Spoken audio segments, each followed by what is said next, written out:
సకల దేవతా స్వరూపుడు శ్రీ షిరిడి సాయినాథ్ మహారాజ్ గారి పాదార విందాలకు శిరస్సు వంచి నమస్కరించుకుంటూ, నానా నేను చెప్పిందంతా ఆశ్చర్యంతో నోరు తెరుచుకొని విన్న అప్ప తేరుకుంటూ, మీ ముద్దు పేరు తెలిసిన వాడిని నేను కాదు, షిరిడి సాయిబాబా. ఆ బాబా మిమ్మల్ని తన దర్శనార్థం షిరిడీకి రమ్మని ఆజ్ఞాపించారు అని చెప్తాడు.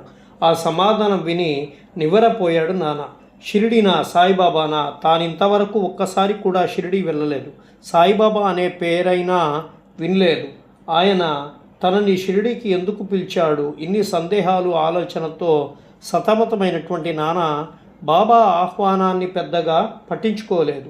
షిరిడీ వెళ్ళలేదు. కొంతకాలం గడిచింది. నానాని రమ్మన్నానని చెప్పు అని మళ్ళీ అప్పా కులకర్ణితో కబురు పంపించారు బాబా. 3-4 సార్లు ఇలా బాబా వద్ద నుంచి పిలుపు వచ్చాక గత్యంతరం లేనట్టు షిరిడీకి గుర్రపు టాంగాలో ప్రయాణమై మొదలెట్టాడు నాన్న. రోడ్డంతా గుంటలు గతుకులు. ఈ కుదుపులకి బండి చక్రం విరిగి టాంగా ఒక పక్కకి ఒరిగిపోతూ పల్టీ కొట్టింది. టాంగాలోంచి బయటికి జారిపోతున్నటువంటి నానా భయంతో అప్రయత్నంగా బాబా అని ఆర్తితో అరుస్తాడు. మరుక్షణం కంటికి కనిపించని ఆపన్నహస్తం చెప్పున అడ్డుపడి నానా దొర్లిపోకుండా ఆపి ప్రమాదాన్ని నివారించింది. కానీ ఈ అదృశ్య హస్తాలు కానీ ఈ వ్యక్తి కానీ కంటికి కనిపించలేదు. ఏమిటి ఈ దైవలీల అయ్యా? ఇదేదో అపశకునంలా ఉంది. వెనక్కి కోపర్గాం వెళ్ళిపోదామని అడిగాడు బంట్రోతు భయంతో.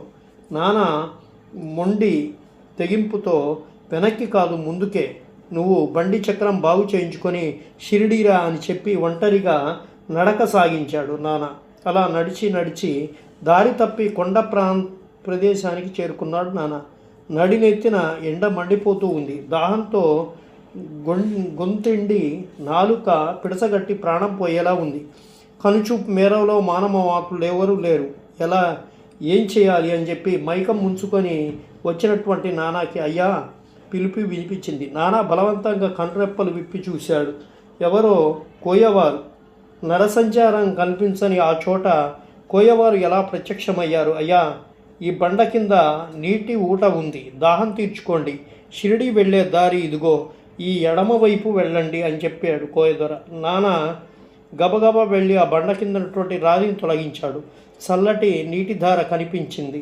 ఆ నీళ్లతో మొహం కడుక్కొని దాహం తీర్చుకునేసరికి పోయిన ప్రాణం తిరిగి వచ్చినట్లయింది.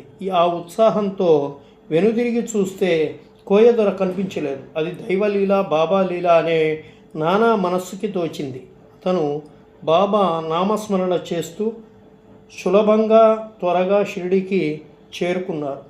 మసీదు మెట్లకి బాబాని చూడగానే, రానా రా, మనది జన్మజన్మల సంబంధం, నువ్వు ఎక్కడున్నా ఎలాంటి ప్రమాదంలో ఉన్నా నిన్ను కాపాడుకుంటా, అది నా ధర్మం అన్నారు బాబా. ఆ మాటలకి శ్యామ విస్తుపోతూ, బాబా ఇందాక నువ్వు అన్నావే నానా చావాననుకున్నాను, చావనిస్తారా అని, ఆ మాట నాన్న వీరేనా అని చెప్పి అడుగుతాడు. మాట విని ఉలిక్కి పడ్డాడు నాన్న.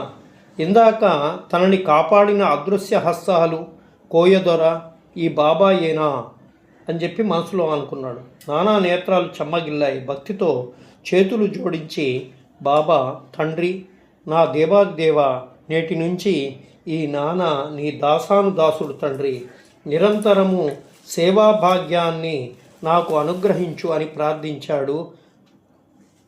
బాబా అదోలా నవ్వి చేతులు పైకెత్తి, ఆ భగవంతుడే యజమాని అని చెప్పి చెప్తారు. బాబా మహాజ్ఞాని అని తెలిపే సంఘటన తెలుసుకునే ప్రయత్నం చేద్దాం. బాబా మీద భక్తి విశ్వాసాలు ఏర్పడ్డ నాన్న తరచూ షిరిడీ వచ్చి బాబా సన్నిధిలో 1-2 రోజులు గడిపి వెళ్తూ ఉండేవాడు. ఆ అలవాటు ప్రకారం షిరిడీ వచ్చినటువంటి నాన్న మసీదులో బాబా సమక్షంలో కూర్చుని భగవద్గీతలోని శ్లోకాలని గొణుక్కుంటూ చదువుతున్నాడు. సంస్కృతం, పురాణ గ్రంథ పరిజ్ఞానం గల నానాకి తన పరిజ్ఞానం ముందు బాబాతో సహా అక్కడున్న వారందరూ దిగదుడిపే అనేటువంటి గర్వం, అహంకారం ఉంది. శ్రీ సచ్చిదానంద సద్గురు సాయినాథ మహారాజ్.